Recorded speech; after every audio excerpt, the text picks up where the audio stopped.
আল্লাহর রহমত ছাড়া কেউ বাঁচতায় না। ও না, আল্লাহ পারে মুখে পানি তুলতে পারে না। ফাহালা বাইনাহুমুল মাউতু ফাকানা মিনাল মুগরাকিন। মা তো আসো না আদরের হওয়ার লোকে মা তো আসান দি দেও আইয়া তান ঘরে ডুবাই দিছে।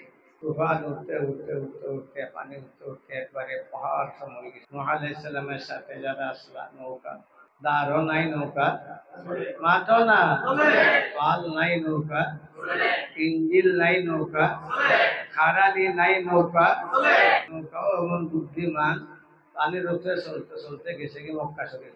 কাবা শরীফের সাইডেও বাই গিয়া টপ শুরু করছে। নৌকায় যখন টপ করে নৌকা যারা আসলে এরা টপ নাই মাতো না, ও না, তবে টপ আল্লাহ জমিনের নির্দেশ দিয়েছেন, আসমান বলছেন আসমান বৃষ্টি বন্ধ করিতে, জমিন তুইও পানি বন্ধ করিতে। বন্ধ হুকাই গেছে জমিন।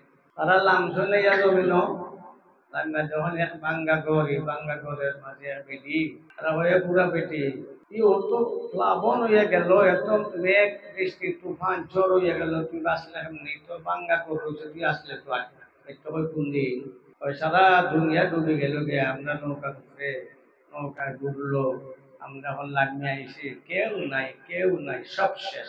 খেয়ে বাঁচাইছে রমজানের পর সর্বশ্রেষ্ঠ সর্বোত্তম রোজাগুলা কি? মুহররম মাসের রোজা। আল্লাহর মাস কোনটি? মুহররম মাস। 12টা মাসে আল্লাহর মাস। তারপরও মুহররমকে আল্লাহর দিকে কেন সম্বন্ধ করলেন? যে আল্লাহ তাআলার দিকে সম্বন্ধ করে মুহররম মাসের গুরুত্ব বোঝাতে চেয়েছে। যেমন আমরা জানি এই পৃথিবীর মধ্যে অসংখ্য অগণিত মাসাজিদ রয়েছে, মসজিদ রয়েছে। সমস্ত মসজিদগুলোই কি আল্লাহর ঘর, আমরা জানি না? কিন্তু আমরা সবাই জানি কাবাকে কি বলা হয়? বাইতুল্লাহ বলা হয়। আর কাবাকে বাইতুল্লাহ কেন বলা হয়? যে কাবার গুরুত্ব বোঝাতে চেয়ে আল্লাহ রাব্বুল আলামিন সেটার নাম দিয়েছেন বাইতুল্লাহ। ঠিক তদ্রূপভাবে মুহররম মাসের গুরুত্ব বোঝাতে চেয়ে আল্লাহ রাব্বুল আলামিন আল্লাহ রাসূল সাল্লাল্লাহু আলাইহি ওয়াসাল্লাম যে মুহররম মাসটাকে আল্লাহর দিকে সম্বন্ধ করেছেন, শাহরুল্লাহিল মুহররম। তো আল্লাহ তাআলা বলেন যে মুহররম মাসে পূর্বের বছরের গুনাহ মাফ, এর মানে শিরক গুনাহ মাফ হইব, বিষয়টা এমন না। কবিরা গুনাহ মাফ হইব, বিষয়টা এমন না। সগীরা গুনাহ এমনি মাফ হয়ে যাইবে।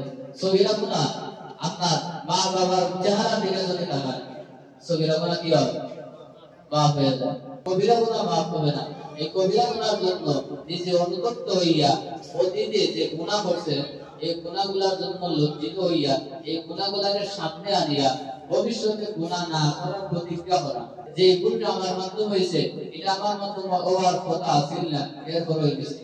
গুনাহ লইয়া যদি অপরাধ লইয়া যদি আমি আল্লাহর কাছে তওবা করিলাম, আর তুমি মনে করো যে আশা রাখো আল্লাহ মাফ করে দাঁড়াইবা, এইভাবে তওবা করো যদি আল্লাহর কাছে, আসলে আল্লাহ তাআলা মাফ করে দিবেন।